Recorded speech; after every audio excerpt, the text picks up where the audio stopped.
Excited to be back with John for the Overnight Success podcast. Today we are talking about buzzwords. So I'm excited because this is breaking down the terms every business owner should know and the buzzwords that we use a lot, but that are really instrumental for companies as well. Some of these are going to be behind key terminology that we use for strategic purposes, but also technological purposes, and how we can best support other business owners, not feel super overwhelmed, and really just breaking it down. And John, before we hop into any key terms, is there anything else you want to add? Just that, like, I love that we're going over this because sometimes when we sit down with people and we start saying words, their eyes glaze over. And for us, we've been using these forever and it makes sense to us. So I'm really happy that we can kind of share this with people listening in so they understand. And I think at this point, too, these aren't super technical. Like, we're not talking down to people like, hey, you should know what these words mean. It's truly like these should come up in regular conversation with where technology is today.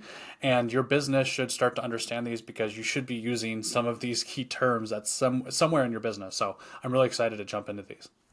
Yeah, absolutely. Cool. Well, I think the first term we should talk about is a CRM. So, a customer relationship management tool. Less than one in four companies, or 25%, actually use them effectively. And what's really neat in our business at the optimization specialist is we can help custom tailor a CRM to any specific business. So, John, I'll turn it over to you to give a little more detail of what that looks like. But a CRM is a very robust tool that is extremely underutilized. So, what do you have to add to that?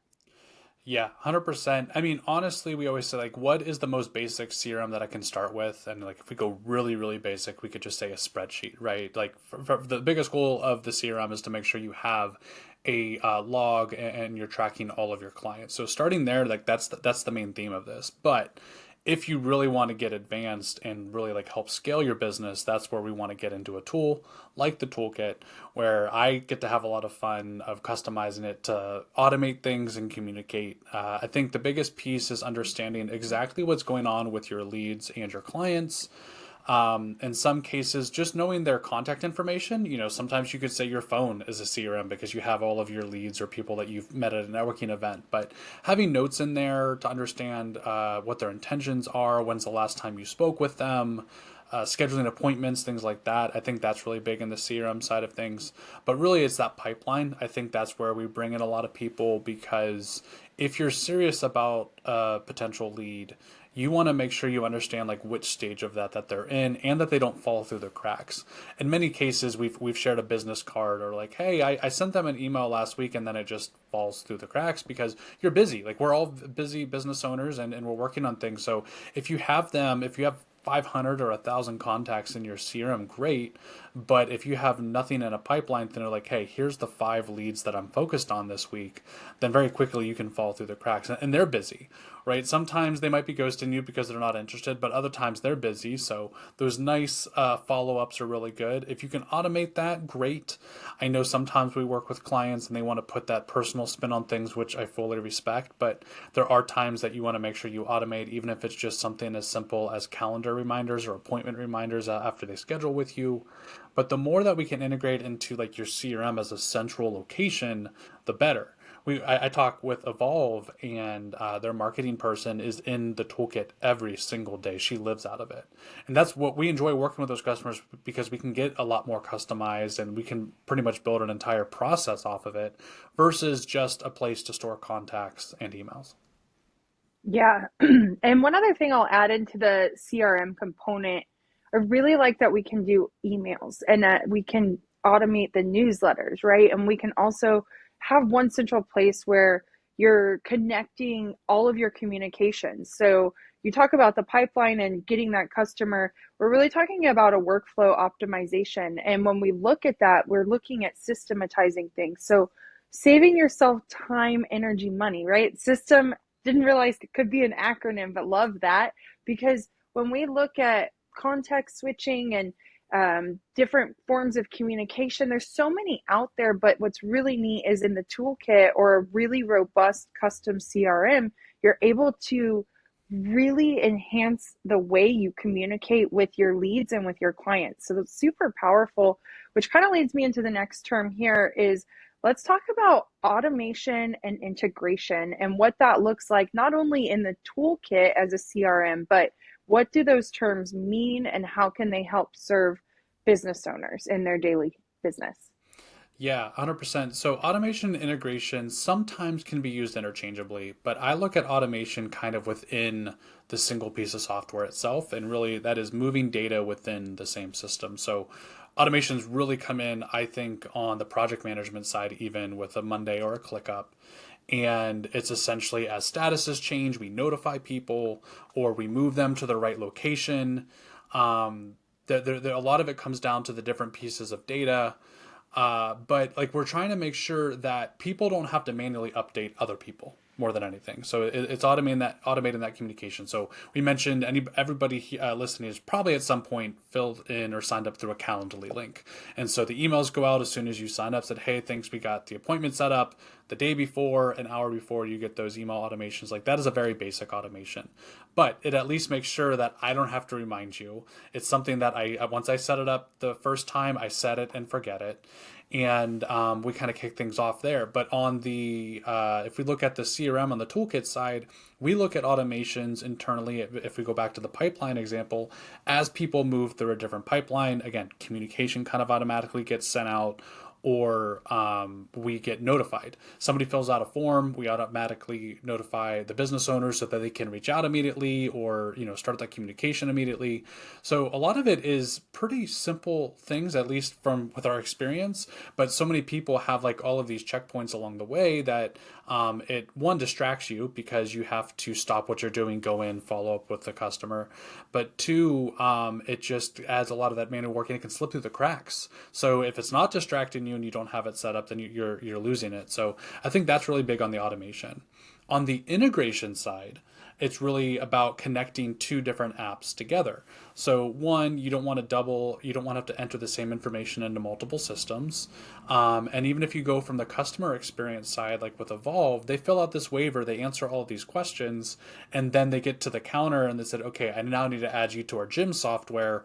I need your name, email, phone number, and information. So the great thing was, like, we send them a link, they fill out the waiver, and as soon as they submit the waiver through the CRM, it automatically adds them to their gym software. And so that's where we're really talking about integration. I'm thinking of Junk Raider. They're a junk removal company. They have House Call Pro because that was definitely built more for home service businesses, and it has dispatching and a couple other things. But the communication piece is inside the CRM. So again, we didn't want them to have to copy and paste all the information they already have in one application into the other. So we integrate that back and forth.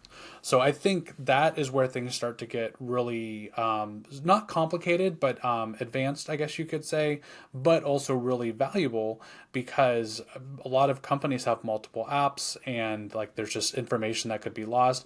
Even if everything is 100% matching, that's still time lost to copy and paste the information. Or you go to open up an app, it's like, oh, that's right, I forgot to add them to this piece of software. So now I got to go back, open up the other thing back and forth. So I want to know that when I open up any piece of software, that the data that I need is right there and I don't have to go searching for it. I feel like we could end right there. That's super powerful. No, but in reality, you're not wrong. And I think it's really neat to see because a lot of times we get clients that walk in the door who have this really custom tool for their business. And they say, hey, it's supposed to do all these things, but it's not quite delivering the results that they want. So the automation and the integration reduces that manual piece, but also a lot of times they get stuck and it's a little complex, as you mentioned. And so I think that's where we really come in and technologically, you're able to make those connections for them. And strategically, we're able to help the business owner identify what is most important to them and how are they going to continue to grow. And so when we partner with our clients, we really do try to help them understand how do they take their business to the next level. We're not just trying to give them another technology tool. We're trying to actually reduce their tech stack and make it the best tech stack that they can possibly have. So I think that's one way we can kind of lean into KPIs and OKRs. Ultimately, I think these are buzzwords and people don't quite understand how to use them. But strategically, when we come into a business, it's 80% of the business is pretty much the same. It's that 20% that makes it unique, right? So when we start looking at KPIs, we'll start there. Key performance indicators. Those are really the metrics that help you measure how well your business is doing. So we set a goal number, a target toward our bigger vision of where we're trying to go. Maybe that's within lead conversions or revenue growth or client retention or churn. And we try to identify how can we really get these indicating numbers that say, hey, this is what success looks like in the business. But OKRs, or objectives and key results, are a little bit different. They actually kind of identify what's the goal of the goal, what are those objectives, how do you say, more in the feeling side of things, not the lagging indicator, because your KPI is something that you're going to enter into your scorecard. You're going to make sure that you're hitting those numbers. They're your metrics. But your objectives and key results are more of your, how do we get this done? And how do we really get beyond where we're currently sitting? How do we continue to scale? So when we look at objectives and let me rephrase, when we look at OKRs and KPIs, how can we kind of evolve that and turn that into our technology solution offers, John?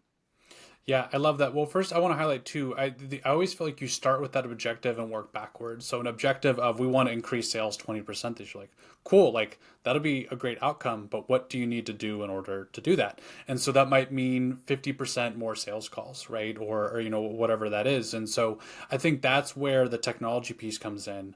I remember when we worked with a client, they were going back through spending hours to they had the scorecard, which was great. Like they had the KPIs, they knew what they wanted to track, but they had to go back through like all of their notes to know like, this is how many calls I made, or this is how many were scheduled. This is how many didn't come. So we worked in Monday. Like it was one of my favorite projects because we really had to like manipulate the data, but we used Monday to track. They're already kind of using Monday to track just like throughout the space. So we made sure that we added some automations and integrations there to connect boards, but essentially we could very quickly bring into a central location or a dashboard, hey, 80 were scheduled this month, only 60 were completed. It's tied to these people. This is the metrics on this particular person, this closer, this setter, and things like that. So from a technology side, a lot of it, depending on what you're doing, can be tracked in a good CRM, I think, right? Like calls are tracked through the toolkit in this case, and other CRMs out there, but making sure you understand that like,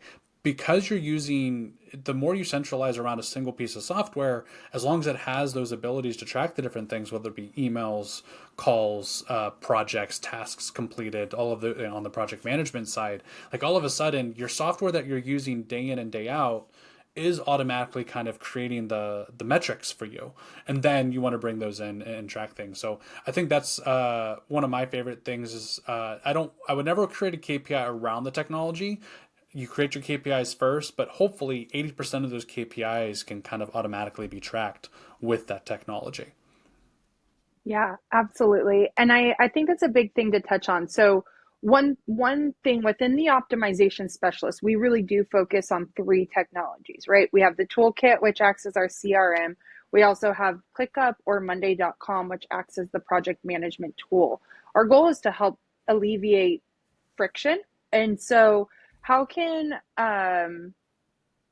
businesses adopt these tools in the best way for them? Because I think a lot of times what we see is the customer comes in and they say, hey, we're using this technology, but it's not quite working. So I would say from my lens is taking a 30,000-foot approach and sometimes being on the outside perspective has been really helpful for us to come into the business and help partner with them, because you have this system and you're like, hey, it's working. But what we've recognized is that a lot of times our customers are saying we can save them 8 to 10 hours a week because of those dashboard views, because they're not in and out of all the spreadsheets, because they're not in their notes, right?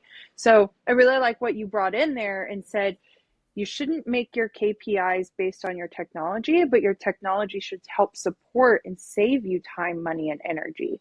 Yeah. So One thing on the KPIs too, real quick, is like there's also a mirror side of this, right? So a lot of times we've built those dashboards to identify bottlenecks of how many overdue items happen every week, right? So there's KPIs that you're going to have as far as sales calls, but also if you're going to if you're going to invest in a project management software like a ClickUp or a Monday, and you want to make sure your team's using it, you can create dashboards around usage also. So that way you can identify those bottlenecks. So if we notice that an employee for whatever reason seems to have less tasks, completed than another person, or they're just a little bit slower, there's opportunity there to step in and potentially just help train them and help make them stronger. And that's the great thing about the technology side is if all of this is kind of done offline, so to speak, and they've got notes and they're calling from their personal cell phone and like they're not really tracking it, or you're telling them to track it, it's more of a pain for them to track, then you're going to lose sight of that and potentially like they can look a lot better than what they already are. Or on the flip side of it, you identify your star player and see how you can leverage that team member to help the other team members, right? We could go into a whole other thing as far as like, should these people become people leaders? But at least if you understand what habits they're doing, or you very quickly identify this person as kind of like stands out, you can figure out what they're doing differently. So that way you can go back. But without the metrics to understand like the health of your team, then it's very difficult to adjust along the way. yeah, I like that. The health of your team or the health of your business, those are what those indicators are, right? And if you're not taking a pulse check, so to speak, then how are you going to know? And so it's really important. I think the last thing I'll say on KPIs is that you have to track them.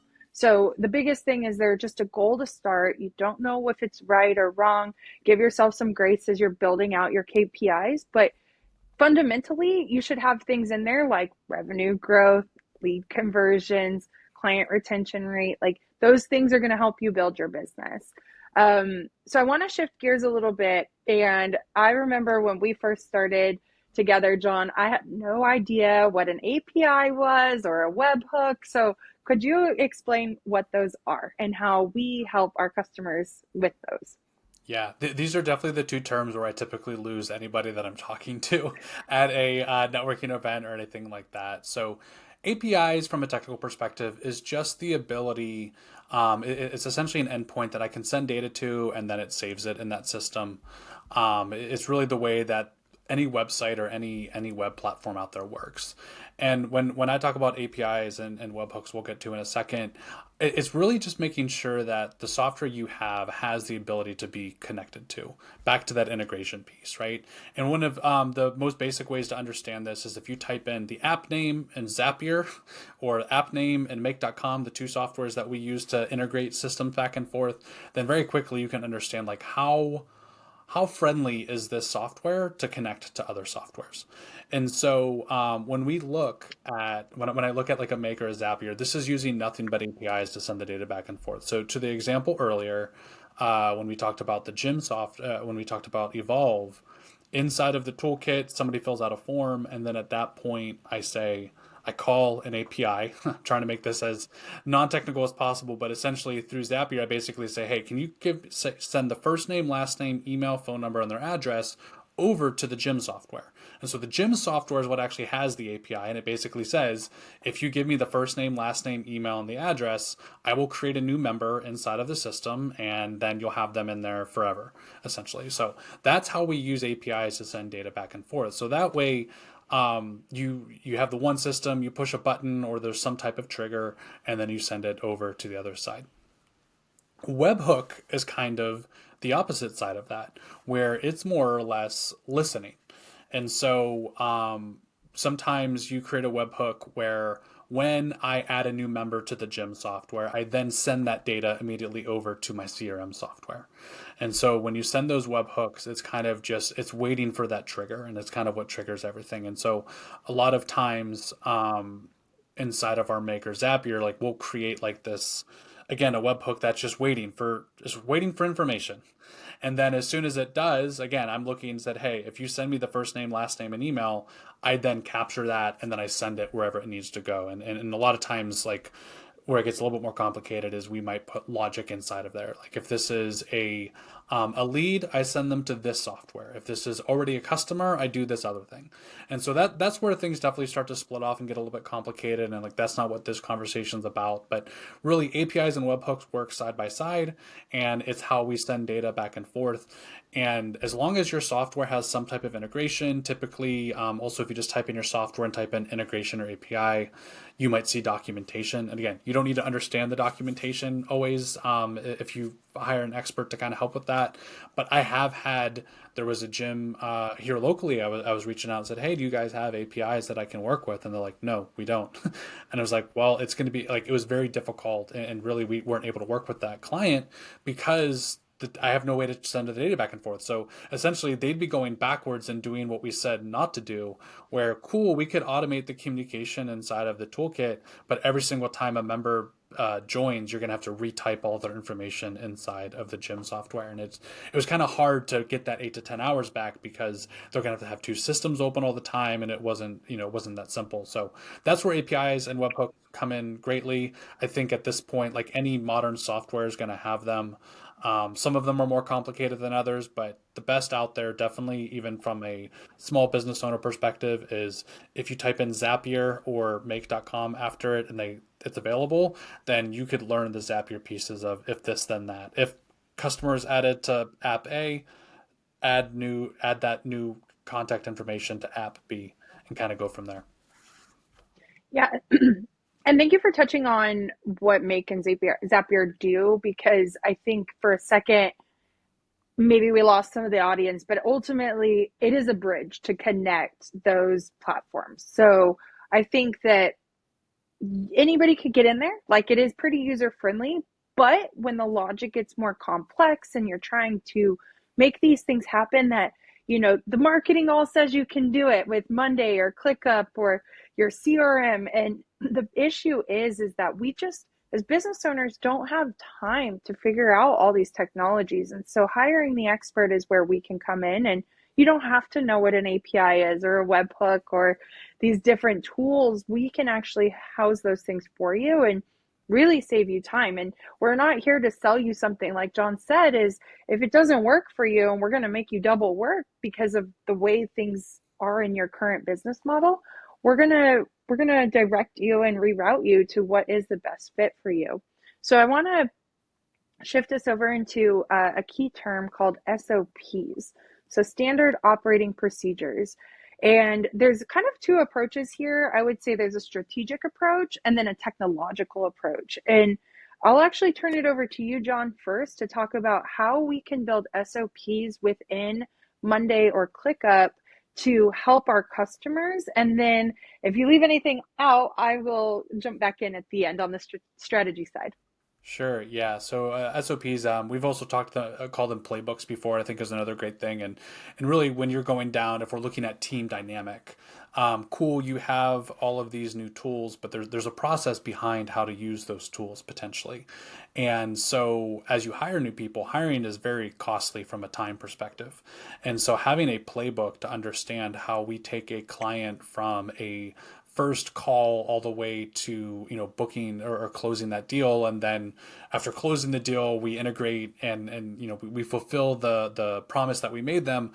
There's a lot of steps in there, and so having that inside of like a ClickUp or Monday is really powerful. I'm definitely very heavy on the ClickUp side because right now ClickUp has an AI tool built in, and so essentially ClickUp has ClickUp Docs, which is very similar to a Google Doc, or Microsoft has their like a Office 365 document, but you can have multiple people in there. You can create links out to the right things, right? You might have a Loom video to explain like, hey, this is how you fill out a special form, but you have all your steps there, but you have it all in one location.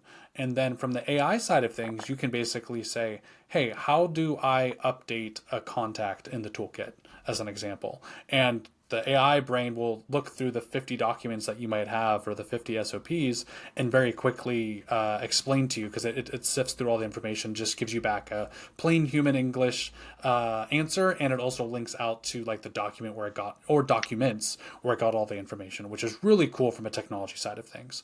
And like when we work with franchises, they put their entire operating manual in there, right? Because like there's questions of like, how do I open up the store, or how do I track, or how do I send in the daily sales numbers, members or things like that. So all of that is in the operations manual, which is critical to a franchise. And so now it's like searchable, and you can kind of index it.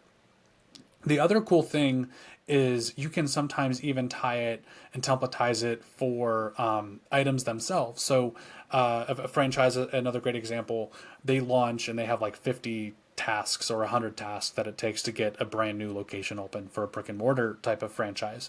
And they can have those documents linked when they create those. So, step 5 is create a marketing plan. Well, they could have an SOP for creating a marketing plan. So like everything's tied together. I think that's like the ideal scenario is like, hey, here's my task items, and I very quickly have a direct link to the SOP.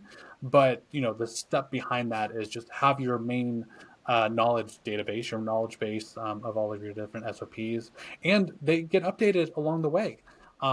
Team members, it sounds great. Somebody that's been there for 5 years, you might want them to create the SOP, and they're going to create it based off of their 5 years experience. But you bring in a brand new person, and they don't understand the terminology. They don't understand all the buzzwords and things like that. So I think it's also really great to have new people potentially update those SOPs as they're onboarding to say like, hey, I didn't understand this. And again, to that 5 year veteran, they're like, what do you mean you don't understand it? But again, they've been there for 5 years. So fresh eyes is also a great way to keep those SOPs updated. And it's really good to update those on an annual basis. Yeah, you touched on it. I think it's important that they are living, breathing documents. And as your company evolves and scales, your SOPs should evolve and scale with you. They are a really solid foundational piece to a business. But as you are increasing and improving, like, don't be afraid to optimize or improve those SOPs. And so, the last term that I really want to touch on before we start to conclude here is LMS, or a learning management system. Would you tell us more about that, John? Yeah, I think this really steps in on the franchise side of things. So I'm thinking more of a brick and mortar, a gym, right? Like how to use the different equipment, or if you're looking at, the typical training videos of like a restaurant, right? Of just how the different things work. That is making sure that this is more on I look at this as more of like courses or videos. And so these go hand in hand with your SOPs. Again, sometimes you might even use these interchangeably, but there's some expensive ones out there. And I think really I wanted to talk about this from a technology side. Is there's some really complicated LMS systems out there, and you got to create up all these modules and create certificates and all these different things. And sometimes, like back to the goal of the goal, I want to make sure that my team understands how these things work and that they can get through it like in a linear fashion. So again, ClickUp could be a great opportunity or a great tool for this. It doesn't always have all of the pieces as far as like tracking who did what. You could create a quiz in a Google form or something like that, that if they didn't watch the video or go through the full course, or the information, then it would be very obvious. Admittedly, quick plug in, shameless plug for the toolkit. We do have courses in the toolkit, and so we've kind of had a combination there back and forth. But sometimes on the franchise side, an emerging brand, they've already spent tens of thousands of dollars to get their FDD in order and all these different things, and now they're looking at an LMS of hundreds of dollars a month on top of that, and they've got 2 locations, so they're spending $300 to $500 a month to like have a knowledge base for 2 locations. And like you can host those videos and information inside of ClickUp. So I think what that kind of gets us to a point of wrapping a lot of this up is you might be using some of these, all of these, or different mix of these. It is very much dependent on where your business is. But if you're not evaluating those tools, then potentially I don't want to say you're going to be left behind, but you're going to be missing out on things. And so LMS might not make sense for a home service business, but it definitely makes sense more for a franchise that has multiple locations and opportunity to learn.